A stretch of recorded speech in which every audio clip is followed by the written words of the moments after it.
अस्सलाम वालेकुम जी। Truth centric के साथ मैं आपका होस्ट बिलाल अहमद। आज का जो मौजू है वो फ़लस्तीन में जो मस्जिद अक्सा पर हमले हो रहे हैं आजकल उसके बारे में है। लेकिन इस सारी गुफ्तगू का जो हासिल है वो मैं आपको पहले ही बता देता हूँ। इमरान खान ने कुछ दिन पहले इंटरव्यू दिया था और उसमें उन्होंने फरमाया कि जो पुअर कंट्रीज़ हैं they don't have the luxury to criticise. अब इसका मतलब क्या है कि जब भी पाकिस्तान में हमें ऐसी खबर सुनने को मिलती है कि जनाब इसराइल के साथ हमारे ताल्लुकात बहाल होने लगे हैं, या जैसे रिसेंटली एक खबर आई थी कि तजारत हुई है इसराइल और पाकिस्तान के दौरान माबैन, तो पाकिस्तान में एक बहुत बड़ा फैक्शन ऐसा है, तकरीबन सारे पाकिस्तानी ही ऐसे हैं कि जो बहुत ज़्यादा इंस्टिगेट हो जाते हैं, क्योंकि उनको लगता है कि जो फ़लस्तीनियों पर हमले हो रहे हैं, जो फ़लस्तीनियों पर इस जुल्म इसराइल ने किए हैं, उसके बावजूद पाकिस्तान और जो इसराइल है उसके दरमियान ताल्लुकात बहाल होने नहीं चाहिए। तो इससे पहले कि हम डिटेल में जाएं कि इशू क्या है, उससे पहले कुछ बुनियादी से सवालात हैं। अगर आप देखेंगे हमारी हिपोक्रेसी, हम कितने ज़्यादा हिपोक्रेट हैं कि आप अगर इस खित्ते की बात करें, पाकिस्तानियों की बात करें, तो यहाँ पर जो कॉलोनियल्स थे, जो अंग्रेज़ थे, ब्रिटिशर्स थे, उन्होंने यहाँ पर इतने साल हुकूमत की, यहाँ पर कत्ल व गारत किया, हमारा मालो दौलत यहाँ से लूट कर ले के गए। लेकिन आज हम वही पाकिस्तानी हैं कि जो एडमायर करते हैं कि हम भी उन्हीं की तरह ड्रेसिंग करते हैं, उन्हीं की लाइफस्टाइल को अडॉप्ट करें और उन्हीं की तरह हम जिएँ, और वहाँ पे जाना हम प्रेफर करते हैं। हम वहाँ पर जाके लंदन में जाके हमें वीज़ा लग जाए यूके का, अब वहाँ पर जाकर रहें, वहाँ की नेशनलिटी हमें मिले। दूसरी साइड पर जब हम देखते हैं कि यूएसए की बात अगर की जाए तो यूएसए ने ईरान, अफ़गानिस्तान, मिस्र और भी जो पाकिस्तानी गल्फ़ कंट्रीज़ है वहाँ पर किस हद तक एट्रोसिटीज़ की, वहाँ पर किस हद तक कत्ल व गारत किया, तबाह कर दिए पूरे के पूरे ममालिक, जड़ से उखाड़ दिया उनको। लेकिन वहाँ पर भी हमारे जो यहाँ पे तबका है, मजहबी है या जो दूसरा तबका है, वो उनके ख़िलाफ़ भी नहीं बोलता। वहाँ पर उनके साथ हमारी तजारत जारी है, वहाँ से हमें डॉलर्स आते हैं, तो इसलिए हम जस्टिफ़ाई कर रहे हैं कि वो चीज़ ठीक है। तो इमरान खान ने जो बात की थी कि पुअर कंट्रीज़ के पास इतनी लग्जरी नहीं है कि वो क्रिटिसाइज़ करें, वो बात इम्प्लीमेंट हो रही है इन चीज़ों पर कि जहाँ पर हमें पता चल रहा है कि हमें डॉलर्स आ रहे हैं यूएसए से। ऑल दो उसने इसराइल से ज़्यादा, इसराइल ने सिर्फ फ़लस्तीनियों पर अगर जुल्म की हैं, तो जो यूएस है उसने तकरीबन हर मुस्लिम कंट्री को कहीं ना कहीं किसी न किसी तरह से डोमिनेट किया है, उनको मैनिपुलेट किया है। और अफ़गानिस्तान और बाकी जो मैंने मिसालें आपको दी हैं, वहाँ पर तो उन्होंने डायरेक्टली उनको इस हद तक इंगल्फ कर दिया कि उनकी इकॉनमी हालात, उनको सब कुछ जो तबाह बर्बाद हो गया।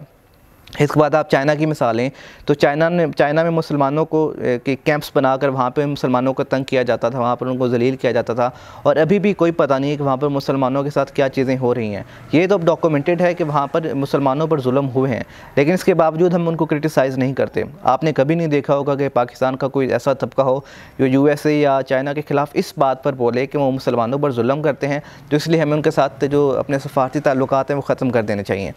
अब इशू ये है कि ये दौर जंगी दौर नहीं है, यहाँ पर जिहाद उस तरह से नहीं हो सकता कि आप तलवारें और बंदूकें लेकर निकलें और उस तरह से लोगों पर जाके हमले करें दूसरे मुल्कों पर। अब ये क्या है कि डिप्लोमेसी है, डिप्लोमेसी का दर्स भी हमें इस्लाम ही देता है कि आपने अगर जिहाद का मतलब सिर्फ ये नहीं कि तलवार के साथ आपने किसी पे डोमिनेशन शो करनी है, जिहाद का मतलब ये भी है कि आप डिप्लोमेसी के साथ ताल्लुकात को बहाल करें, अमन और मोहब्बत के साथ भी चला जा सकता है और मामलात हल किए जा सकते हैं। तो अगर डिप्लोमेसी की बात करें तो जो अरब ममालिक हैं जिन पर डायरेक्टली इम्पेक्ट किया था इसराइल ने, चाहे वो जॉर्डन है या दूसरे ममालिक हैं, तो वो ताल्लुकात अपने बहाल कर रहे हैं उनके साथ। अगर नीड ऑफ़ द आवर देखा जाए तो आपने तकरीबन 75 साल तारीख़ आपकी हो चुकी है, और इसी से अभी तक यही सबक मिला है कि आपने इसराइल को तस्लीम नहीं किया, उनके साथ ताल्लुकात बहाल नहीं किए। उसके बावजूद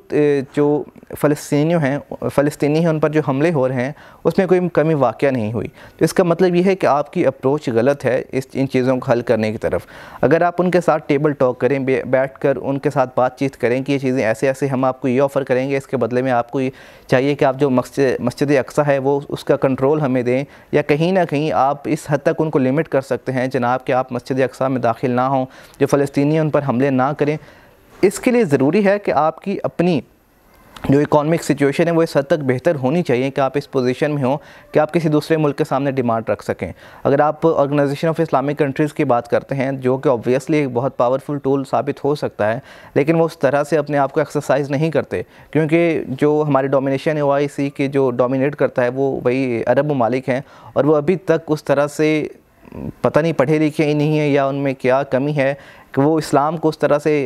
आगे पोर्ट्रे नहीं कर पाते, जो हमारे मुस्लिम कंट्रीज़ के जो इश्यूज़ हैं उनको वो रिज़ॉल्व नहीं कर पा रहे। तो इस सब में अगर पाकिस्तान अपना रोल प्ले करना चाहता है तो पाकिस्तान के लिए ज़रूरी है कि सबसे पहले जो अपने उनके अंदरूनी हालात हैं उनको इस हद तक वो बेहतर करे, वो इस पोजीशन में हो कि वो एक किसी ऐसे मुल्क के साथ जो कि पूरी दुनिया में डोमिनेट करता है कहीं ना कहीं डायरेक्टली और इनडायरेक्टली, उसके सामने आप शराइत रखें जनाब, अगर ये चीज़ें हम आपको ऑफ़र कर सकते हैं, हमारी इकॉनमी इतनी स्ट्रॉन्ग है, हमारे पास इतनी बड़ी मार्केट है आपके हलाल प्रोडक्ट्स के लिए, तो अगर आप फ़लस्तीनियों पर हमले बंद करते हैं तो उसके बाद हम ये चीज़ें आपको ऑफ़र कर सकते हैं। लेकिन अगर आप उनके साथ ताल्लुकात बहाल नहीं करते तो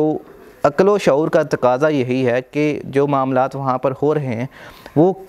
अनकरीब या दूर तक भी हल होते नज़र नहीं आ रहे, क्योंकि उनको फ़र्क ही नहीं पड़ता कि हम उनको तस्लीम करें या ना करें, हम उनके साथ ट्रेड करें या ना करें। इस सब के लिए ज़रूरी है कि हमें एक फिर से कोई ऐसा मैनिफेस्टो बनाना पड़ेगा, कोई ऐसा डिज़ाइन करना पड़ेगा चीज़ें कि जिसकी वजह से इसराइल को तस्लीम करेंगे पाकिस्तान की जो इम्पोर्टेंस है वो उसके लिए बहुत ज़्यादा है। अगर पाकिस्तान के साथ ताल्लुकात वो बहाल करता है तो उसको ये चीज़ें मिलेंगी और उसके बदले में वो फ़लस्तीनियों पर हमले बंद कर सकता है। आपने 75 साल में ये एक्सपीरियंस कर लिया हुआ है कि जनाब आपकी जो पॉलिसी थी फ़ॉरेन पॉलिसी वो किसी भी हद तक कहीं भी न कहीं इम्पैक्टफुल हुई नहीं है। आपकी फ़ॉरेन पॉलिसी से ना तो हमारे मुसलमानों को, ना कश्मीर के मुसलमानों को कोई फ़र्क पड़ रहा है, ना उन पर कोई आज़ादी उनको मिल रही है और ना ही फ़लस्तीनियों के मुसलमानों को कोई फ़र्क पड़ रहा है। अगर आपने इस्लाम का लंबरदार बनना है तो सबसे पहले आपको चाहिए कि आप अपने मुल्क के हालात बदलें, अपने मुल्क की इकॉनमी को स्ट्रॉन्ग करें, अपने यहाँ लोगों को इकट्ठा करें, फ़िरका वारियत को ख़त्म करें, यहाँ पर लोगों को इस्लाम के नाम पर जोड़ें ज़रूर, लेकिन फिर लोगों को इक्वल अपॉर्चुनिटीज़ दें कि वो ग्रो करें, वो तरक्की करें। उसके बाद जब आपकी इकॉनमी स्ट्रॉन्ग हो जाएगी तो आप इस पोजीशन में होंगे कि आप शराइत रख सकें उनके सामने। तो ये खुलासा जो मैंने आपको इसका पहले बता दिया था कि जो हमारे जैसे गरीब ममालिक हैं उनके पास इतनी कैपेसिटी नहीं है, वो इसके कैपेबल ही नहीं है कि वो इसराइल जैसे ममालिक को क्रिटिसाइज़ कर सकें। तो इसलिए ज़रूरी है कि हमें अपनी जो फ़ॉरेन पॉलिसी है उसको एक बार फिर से गौर करना चाहिए उसके पे, ताकि हमें पता चले कि किस तरह से मामलात को हल किया जा सकता है। Thank you. अल्लाह हाफ़िज़।